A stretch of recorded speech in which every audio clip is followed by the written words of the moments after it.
You know what's crazy? The average person makes over 70,000 purchasing decisions in their lifetime, and researchers have found that nearly 40% of those purchases are things we regret within just 6 months. 40%. That means almost half of everything sitting in your home right now you probably wish you never bought. But here's the part that really blows my mind. We keep making the same mistakes over and over again, especially when we see that magical word, sale. There's this woman I read about named Sarah, a marketing executive from Seattle who thought she was being smart by always hunting for deals. She had 3 storage units full of stuff she bought on sale, 3 entire storage units that cost her $200 each per month. Do the math. That's $7,200 a year just to store things she bought because they were cheap.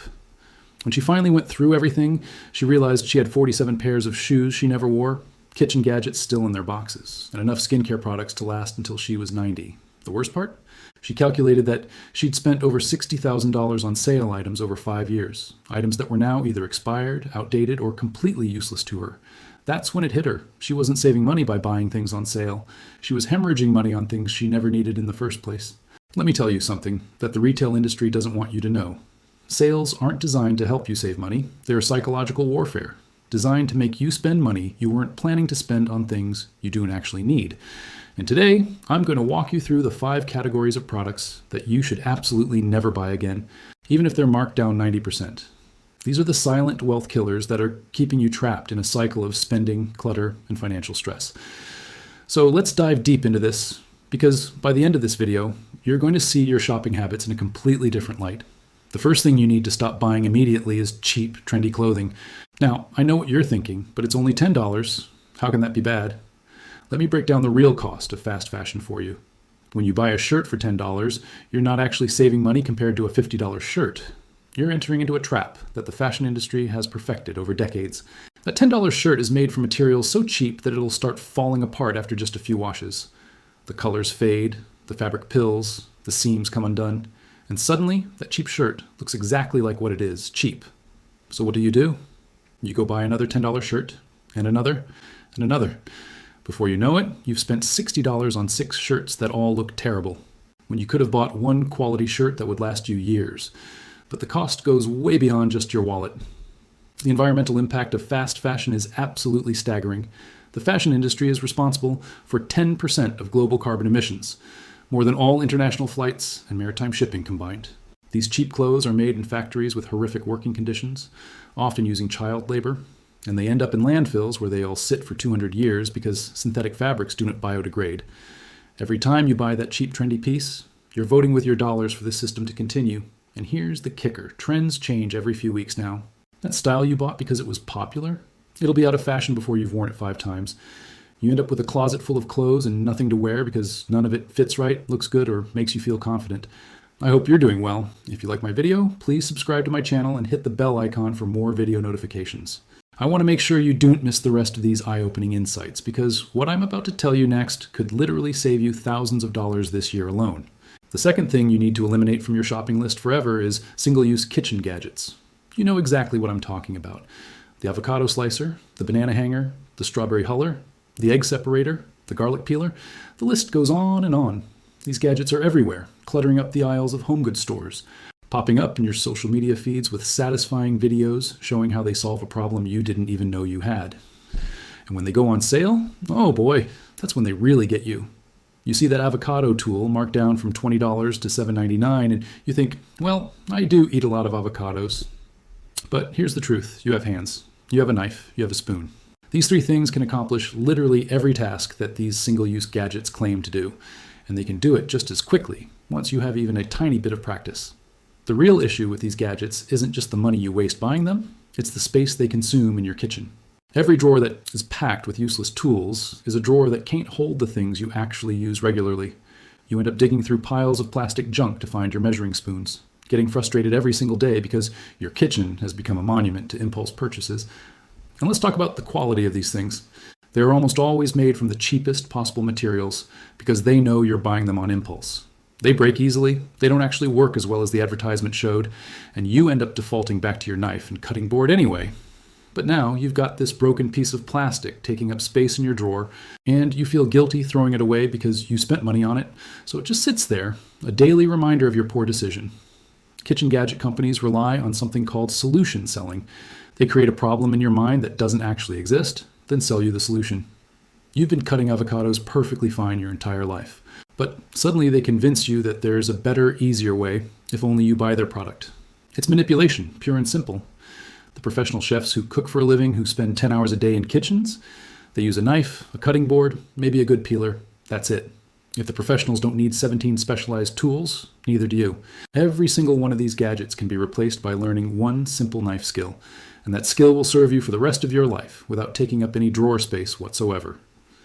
The third category that needs to disappear from your shopping cart is extended warranties and protection plans.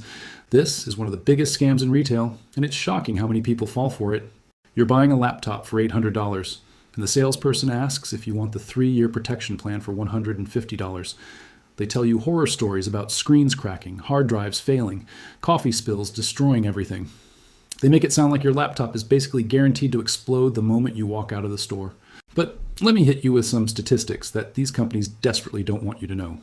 Consumer Reports has done extensive research on this, and they found that the profit margin on extended warranties is often 50% or higher. 50%. That means for every $150 you spend on that warranty, $75 or more is pure profit for the retailer. Why is the profit margin so high? Because they know that most people will never use the warranty. Most electronics either fail within the manufacturer's warranty period, which you already have for free, or they last well beyond the extended warranty period. The window where an extended warranty would actually be useful is incredibly small. And even when products do fail during that window, many extended warranties have so many exclusions, deductibles, and loopholes that getting them to actually pay for repairs becomes a nightmare. You end up spending hours on the phone filling out forms, arguing with representatives, and in many cases, they find a way to deny your claim anyway. They'll say the damage was caused by user error or that particular component isn't covered, or you didn't follow some obscure maintenance requirement buried in the fine print. Think about it from a mathematical perspective. If extended warranties were genuinely a good deal for consumers, companies wouldn't push them so aggressively. They wouldn't train their sales staff to mention them for every single purchase. They wouldn't make them such a huge part of their business model. They push them because they're profitable, and they're profitable because most customers lose money on them. You're essentially gambling that your product will break during a specific window of time, and the house, in this case the retailer, has calculated the odds and knows they're going to come out ahead. Instead of buying extended warranties, take that money and put it into an emergency fund for electronics. Put $150 in a savings account labeled repairs and replacements. Over time, as you keep adding the money you would have spent on warranties, you'll build up a fund that can actually pay for repairs or replacements if you need them. And if you don't need them, which statistically you probably won't, you keep that money instead of handing it over to a corporation. The fourth item on this list is something that is going to surprise a lot of people because we've been conditioned to think it is a necessity, and that's bottled water. Now, before you click away thinking this doesn't apply to you, hear me out, because the bottled water industry is one of the most successful marketing campaigns in human history, and it's built on convincing people to pay 1,000 times more for something they can get essentially free from their tap. Let's start with the costs. The average American spends over $300 per year on bottled water. $300 for something that costs less than a penny per gallon from your tap. But it goes so much deeper than just the money. Bottled water companies have spent billions of dollars convincing you that tap water is dangerous, dirty, or inferior, when the reality is that in most developed countries, tap water is more strictly regulated than bottled water.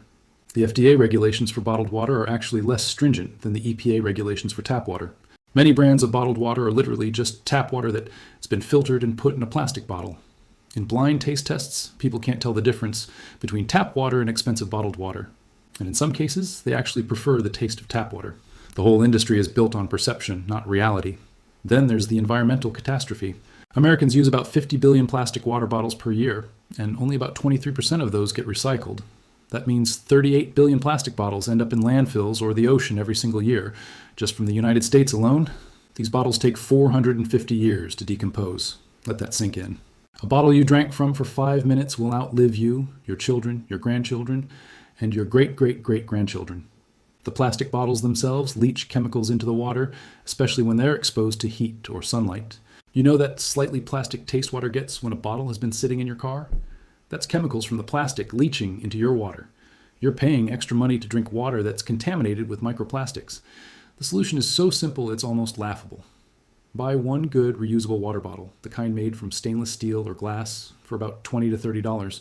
If you're concerned about your tap water quality, buy a water filter for your home for about $40 that will last 6 months. For less than $70 total, you can have clean, filtered water for an entire year, compared to $300 for bottled water. That's a savings of $230 in the first year alone. And in subsequent years, you're only paying for replacement filters, which cost about $80 per year, still dramatically less than bottled water. But people always have the same objections. What about when I'm traveling? Bring your reusable bottle and fill it up. Most airports now have water bottle filling stations past security. What about emergencies? Keep one case of bottled water at home for genuine emergencies, natural disasters, and water main breaks, but don't buy it regularly. What if my tap water really is bad? Then invest in a proper filtration system. It'll still be cheaper than buying bottled water forever, and you'll actually know that your water is clean. Unlike with bottled water, where you're trusting a company that has minimal regulatory oversight. The fifth and final thing you need to stop buying is sale items just because they're on sale. This sounds obvious when I say it out loud, but it's the trap that catches almost everyone. You walk into a store with no intention of buying anything, and you see a sign that says 70% off. Your brain immediately shifts into a different mode. Suddenly, you're not thinking about whether you need the item, you're thinking about how much money you're saving by buying it. But here's the fundamental truth that will change your entire relationship with shopping. You cannot save money by spending money. Read that again. You cannot save money by spending money. If you buy a $100 item for $30, you haven't saved $70, you've spent $30. The only way to actually save $70 is to not buy the item at all and put $70 into your savings account. Retailers know exactly how to manipulate your psychology around sales. They create artificial urgency with phrases like, limited time only, while supplies last, sale ends tonight. They anchor your perception of value by showing you the original price with a line through it, even though many items were never actually sold at that original price. It was inflated just to make the discount look impressive. They use the decoy effect, showing you three options, where one is absurdly expensive, one is moderately expensive, and one is cheap, knowing that most people will pick the middle option and feel smart about it, even though all three options were strategically priced to guide you toward that middle choice.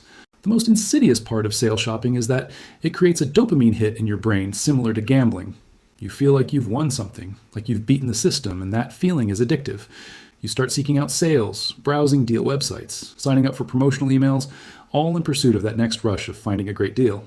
Before you know it, your entire relationship with money has become about spending it on sales, rather than saving it for things that actually matter to your life goals. Think about what you could do with the money you're currently wasting on sale items you do not need. That money could go toward paying off debt, building an emergency fund, saving for a down payment on a house, investing for retirement, taking a meaningful trip, or supporting causes you care about.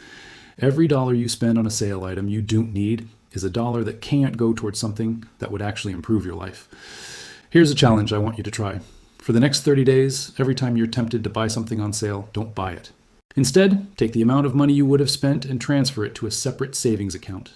At the end of 30 days, look at how much money you've accumulated. That's money that would have been completely wasted on things you didn't need and probably wouldn't have used. Now you have actual savings that can go towards something meaningful. Most people who try this exercise are absolutely shocked by how much money they save in just 1 month. The reality is that our entire economic system is designed to keep you spending. Every advertisement, every sale, every promotional email, every influencer partnership, it's all engineered to separate you from your money. The companies spending billions of dollars on marketing aren't doing it out of the goodness of their hearts. They're doing it because it works. They know that if they can interrupt your day enough times with messages about products you don't need, eventually they'll catch you in a moment of weakness and you'll buy something. Breaking free from this cycle is not easy because you're fighting against some of the most sophisticated psychological manipulation in human history. But it starts with awareness. It starts with recognizing these patterns and consciously choosing to opt out. When you stop buying cheap, trendy clothing, single-use kitchen gadgets, extended warranties, bottled water, and random sale items, something amazing happens. You don't just save money, although you'll save thousands of dollars per year. You also free up mental space and physical space. Your home becomes less cluttered, your mind becomes less cluttered. You stop feeling guilty about all the things you bought and never used. You stop feeling overwhelmed by choices because you've simplified your life. You start investing in quality over quantity, buying fewer things that actually serve a purpose and bring value to your life. This isn't about deprivation or living like a minimalist monk if that's not your style. This is about being intentional with your money instead of letting corporations manipulate you into spending it on things that don't serve you. This is about recognizing that every purchase is a choice, and you have the power to make better choices. The stuff I've talked about today, these 5 categories, they're just the beginning. Once you start seeing these patterns, you'll notice them everywhere. You'll see how you're being manipulated dozens of times per day, and you'll develop the skills to recognize and resist that manipulation. So here's what I want you to do right now. Go through your home and find examples of these 5 categories. Find the trendy clothes you never wear, the kitchen gadgets you never use, the extended warranties you've forgotten about, the half-empty water bottles cluttering your space, and the sale items still sitting with tags on. Look at all of it together and calculate roughly how much money you spent on these things. Don't judge yourself, just observe. That number represents your starting point. Now imagine if you had that money back, what would you do with it? That's your motivation. That's your why for changing these habits. Remember, every expert was once a beginner. Every person who's great with money once struggled with impulse purchases and sale shopping. The difference is they recognized the patterns, made the decision to change, and followed through. You can do the same thing. Start today with just one category. Pick the one that resonated with you most and commit to never buying from that category again. Once that becomes a habit, add another category, then another. Small changes compound into massive results over time, and your future self will thank you for the decisions you make today.